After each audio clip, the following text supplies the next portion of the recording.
Numerical number 3 में है कि a second pendulum is a pendulum with period 2 second.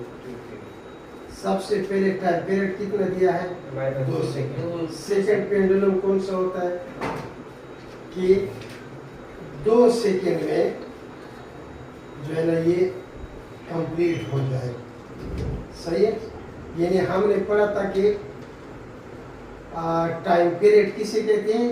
जब एक वाइब्रेशन कंप्लीट होने में जितना टाइम लगता है उसे हम टाइम पीरियड कहते हैं। सही है।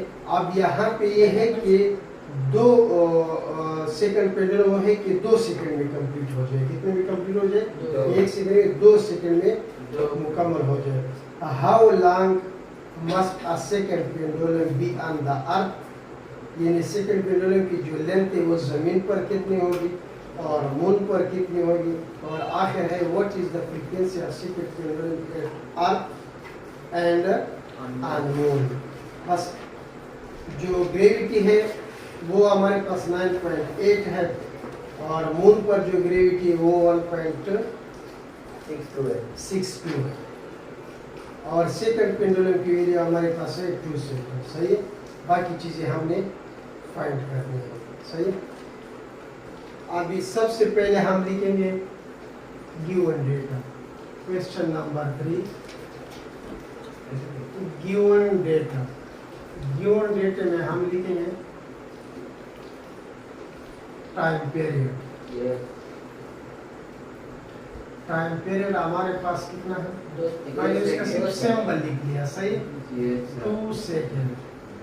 इसके बाद हमारे पास जो ग्रेविटी है कहाँ पर? अर्थ पर, वो है 9.8। यहाँ पे 1 दिया है। सही है, आप 9.81 भी लिख सकते हैं, सिर्फ 8 भी लिख सकते हैं। सही है, चलो आपके लिए 1 लिख दी है, मीटर पर second square.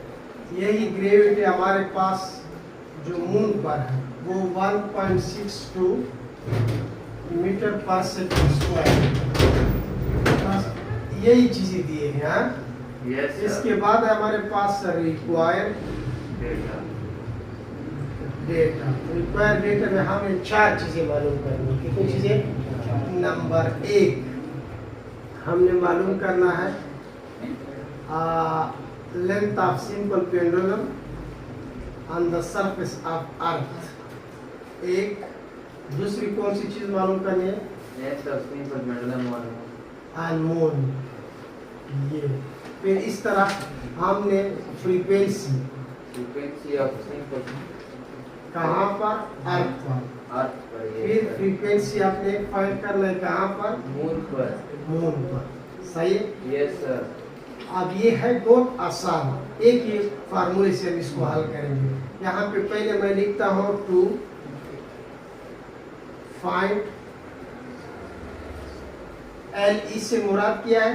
Simple pendulum on earth surface. तो हमारे पास इस सवाल में ये टाइम पीरियड मौजूद है।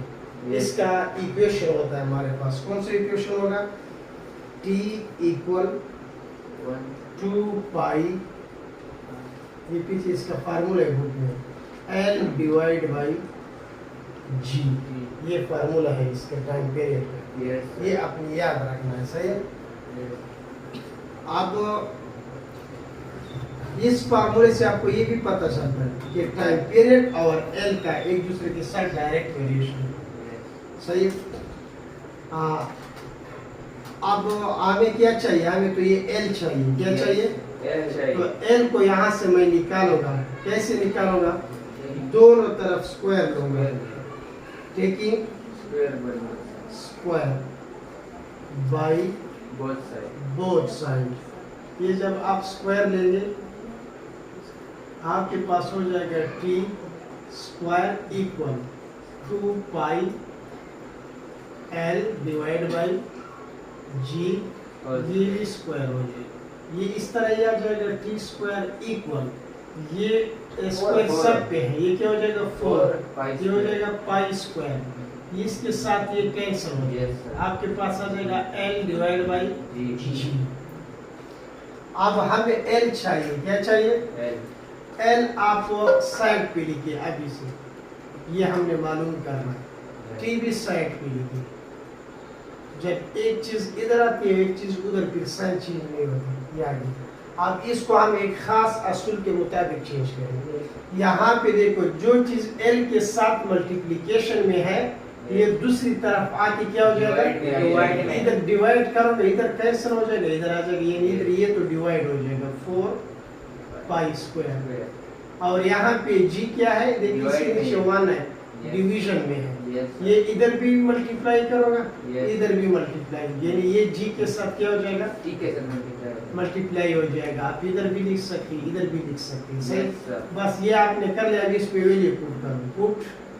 वैल्यू याद रखिए कि सिंपल पेंडुलम की जो लेंथ है ऑन द सरफेस ये तकरीबन 1 मीटर के बराबर होती है। कितने के बराबर होता है? 1 मीटर की। सही है। और मून पर जो है ये तकरीबन 0.16 सेंटीमीटर है। कभी अगर एमसीक्यूज में आए, एग्जैक्ट 1 मीटर नहीं है, अर्थ पर 1 मीटर से थोड़ा सा ज्यादा है।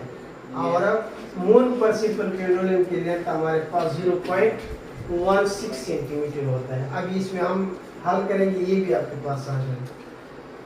अब इसमें वैल्यू पुट करो, ये आ जाएगा एल, जी की वैल्यू 9.81, यहाँ किताब 9. अगर आप सिर्फ 9.8 लिखे फिर भी सही। ये टी स्क्वायर है, टी की वैल्यू हमारे पास क्या है? 2 स्क्वायर हो जाएगी। ये आपके पास क्या हो जाएगा? 4। और ये अब ये 2 स्क्वायर और 4 आप लोग काट भी सकते हैं, काटते कि नहीं? पाई के स्क्वायर है, इसको हम काट भी सकते कि नहीं काट सकते? हाँ, क्योंकि ये 2 क्या हो जाएगा? 4 हो जाएगा। हाँ, अभी यहाँ पे आप इसको क्या करें? काट लें, इस तरह आप काट भी सकते हैं। यह आ जाएगा 9.81 और इस पाई की जगह वैल्यू पुट करें। पाई हमारे पास 3.14 समथिंग की, बस आप इतना ही लिखिए, लेकिन यहाँ पे आपने क्या करना है? स्क्वायर लगाना। अब 9.81 और इसका स्क्वायर ले लें, 9.85। हाँ, अब ये इस पे डिवाइड करें।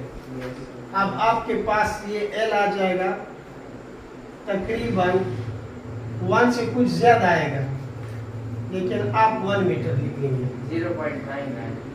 0.99 आपके पास आता है, 0.99। ये फिर इसका स्क्वायर आपने सही, इसका स्क्वायर लिया है 9.81, बस सही। ये 1 के करीब आता है, ये 1 मीटर आता है। 0.99 आता है, तो ये भी 1 मीटर के करीब है, सही है। अब अगली बार आपने क्या करना है? ये दूसरा आपने खुद मालूम करना है, सिर्फ एक चेंज करना है, फार्मूला यही होगा। इस 9 जो है आपके पास, मून की ग्रेविटी कितनी है? Very good. यहाँ पे आपने सिर्फ एक चीज ऐड करना है, 1.62 लिखे। इधर भी आपके पास यही आ जाएगा 1.62, इधर भी यही आ जाएगा, ये कैंसिल हो जाएगा 1.62 और फिर डिवाइड करें, आपके पास आंसर आ जाएगा 0.16 आसपास आ जाएगा। हाँ, अभी हम फाइंड करते हैं क्या चीज? फ्रीक्वेंसी। To find